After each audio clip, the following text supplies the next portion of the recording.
बावजूद हर चीज़ जो है वो फेक है, तो खान साहब अभी तक बाहर क्यों नहीं आ रहे? ये 8 तारीख को आप वोट डालें इंशाल्लाह। वोट तो हम डालेंगे, लेकिन एक चीज़ है ना कि मतलब इतना वो जुल्म है ना अभी हो जुल्म। मेरी वकालत शायद ना इतना काम आए जितना 8 तारीख का आपका वोट सर इंशाल्लाह वो तो हमारा वैसे ही खान साहब के साथ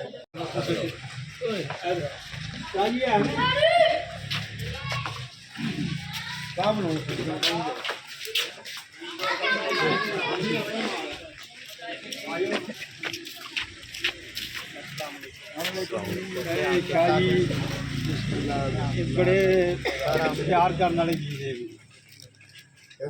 इनको सुना हुआ काफ़ी ज़्यादा ना, इमरान खान के बाद यही कैंडिडेट माशाल्लाह है। ये निशान है कि पता निशान का सबको पता है जी, बताया हुआ ਅਸੀਂ ਤਾਂ ਤੁਹਾਨੂੰ ਵੀ ਦੱਸਿਆ ਆਪਣੇ कि मेरी नहीं है खान दी इंशाल्लाह ये 8 तारीख जितना ज़्यादा छप्पा मार के वोट दवा सकते हो खान वास्ते जेल दे राह खुलन इंशाल्लाह इंशाल्लाह वकालत शायद इन्नी काम ना आवे जिन्ना ਤੁਹਾਡਾ ਵੋਟ ਕੰਮ ਆਏਗਾ ਇੰਸ਼ਾਅੱਲਾ। ਇਧਰ ਆ ਫਿਆਜ਼ ਸਾਹਿਬ ਆਓ ਨਾ ਜੀ।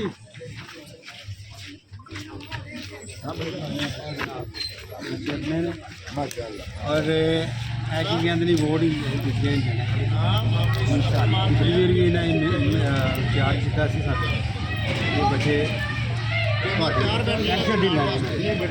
सिर्फ एक ਤੁਹਾਨੂੰ ਲੋਕਾਂ ਨੇ 4 ਵਜੇ ਦਾ ਟਾਈਮ ਸੀ, ਬੜਾ ਇੰਤਜ਼ਾਰ ਕੀਤਾ ਲੋਕਾਂ ਨੇ। इधर मैं देखा इधर आओ बड़िया दुआवां करते हैं, बड़िया दुआवां करते हैं। इधर आओ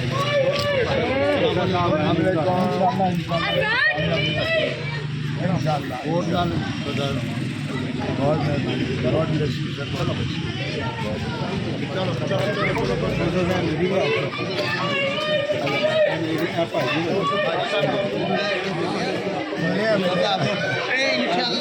बेटियां खड़ियां इंशाल्लाह सीट बढ़ेगी इंशाल्लाह साडी है तो छोटी नहीं साडी ते खान बस ये ਤੁਸੀਂ ਨਾ 8 ਵਾਲੇ ਦਿਨ ਜਾ ਕੇ ਨਾ ਸਾਰਿਆਂ ਨੂੰ ਪਹਿਲੇ ਟਾਈਮ ਤੇ ਜਾਣਾ।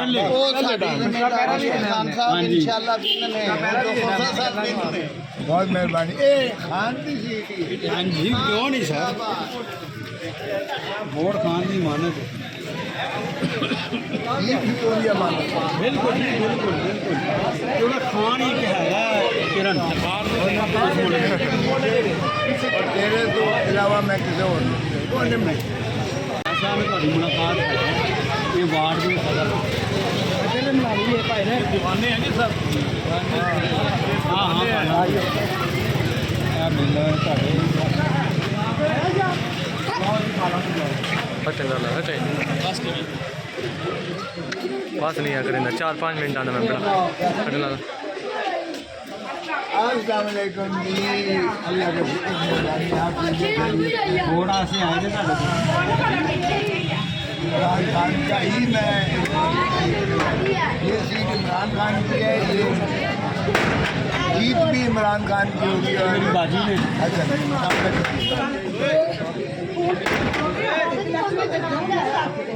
नहीं उदों भी इस तरह देखो ये मेरे तो सामने लाओ ये खान की सीट है इमरान खान इस वास्ते और सीटा होंगियां उन्हों दियां कहते यह सीट अपनी खान की सीट है। बड़ी मेहरबानी बहुत मेहरबानी।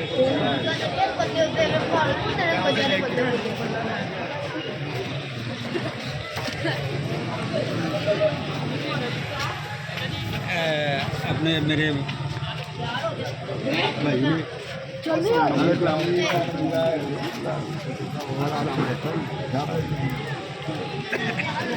ये अपने मतलब कि आ जाओ बाहर आ जाओ।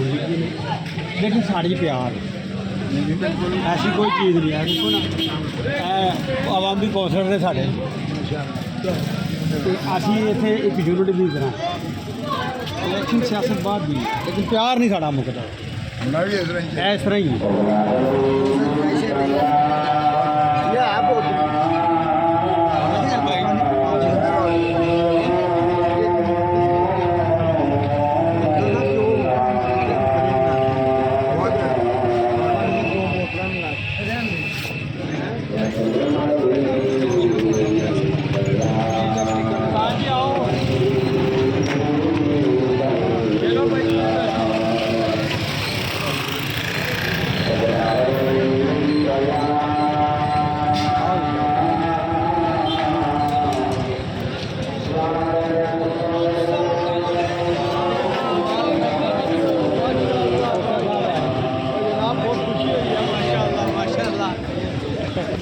ਲੱਗਦਾ ਹੈ ਤੁਸੀਂ ਟੀਵੀ ਤੇ ਵੇਖਦੇ ਰਹਿੰਦੇ ਹੋ ਤੇ ਤੁਸੀਂ ਕਹਿੰਦੇ ਹੋ ਟੀਵੀ ਤੋਂ ਬਾਹਰ ਨਿਕਲਣਾ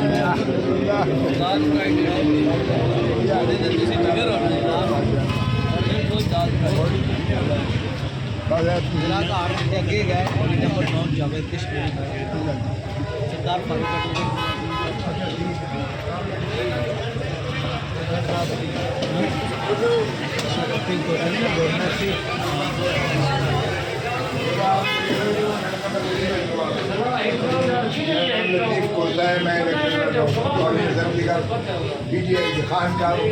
अस्सलाम वालेकुम जी।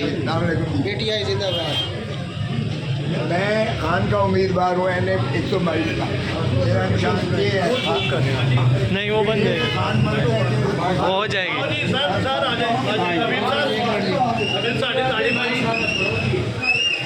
ਤੁਹਾਡੀ ਮਨਸ਼ਾ ਤੋਂ ਜ਼ਿਆਦਾ ਟਾਈਮ ਮਿਹਰਬਾਨੀ ਤੁਹਾਡੀ ਨਾਰਾਜ਼ ਨਾ ਹੋਣਾ ਉੱਥੇ ਸਾਰੇ ਲੋਕ ਸਭ ਤੋਂ ਜ਼ਿਆਦਾ ਤੁਹਾਡੇ ਮੈਂ ਸਮਝਦਾ ਤੁਸੀਂ ਆ ਜਾਓ ਨਾ। ਚਲੋ ਚਲੋ ਬਸ ਇਹ ਲਾਸਟ ਗਲੀ ਕਰਵਾ ਕੇ ਤੇ ਫਿਰ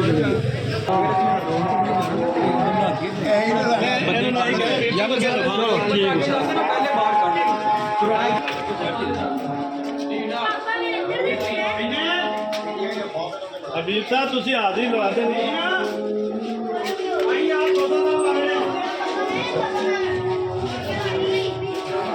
ਮਿਲਨੇ बस इधर माजी को मिल माजी में चलो जी आगे चलो आगे निकले भाई ਸਾਡਾ ਕੀ ਹਾਲ ਹੈ इमरान खान ਖੋਸਾ ਸਾਹਿਬ ਆਪਣੇ ਨੇ ਇਹਨਾਂ ਨਾਲ ਹੀ ਸਾਨੂੰ ਤੁਹਾਨੂੰ ਪਤਾ ਹੈ ਜੋ ਸਿਸਟਮ ਚੱਲਦਾ ਪਿਆ इंतखाबी निशान के ਹਾਂ बहुत मेहरबानी ਅੱਗੇ ਜਾਣਾ ਚਲੋ ਹਲਕੀ ਦੀ ਜਾਨ ਚਲੋ ਵੋਟ ਤੁਹਾਡੇ ਨੇ ਜੀ ਭਾਈ ਆਪਣੇ ਜਿਹੜੇ ਨੇ बहुत मेहरबानी अस्सलाम वालेकुम बेटा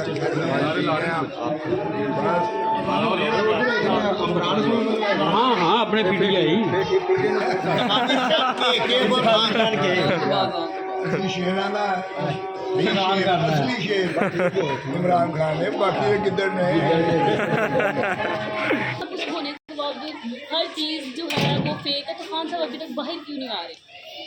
ये 8 तारीख को आप वोट डालें इंशाल्लाह। वोट तो हम डालेंगे, लेकिन एक चीज़ है ना कि मतलब इतना वो जुल्म है ना अभी हो जुल्म अल्लाह अल्लाह इंशाल्लाह मदद करने वाला है जितना जुल्म कर रहे हैं अल्लाह की मदद ठीक है, चले अल्लाह की लाठी की आवाज़ है आपकी ताकत उसको निकाले मेरी वकालत आपने कहा इतना बड़ा वकील मेरी वकालत शायद ना इतना काम आए जितना 8 तारीख का आपका वोट सर इंशाल्लाह वो तो हमारा वैसे ही खान साहब के साथ है।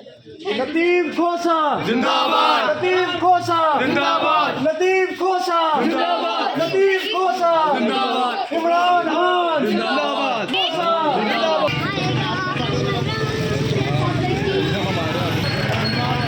भतीजा जी ने अपने क्या जी ना ही वोट में ला रहे हैं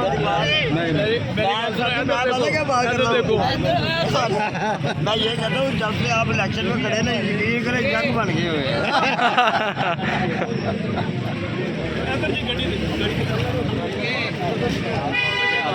सामने से और चाचू आ गए ये मोटरसाइकिल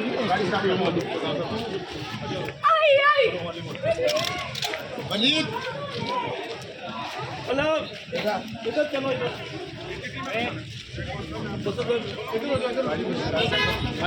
ये सामने से ऐसे जाके सामने जाना है गाड़ी चलो उधर चलो मुड़े उधर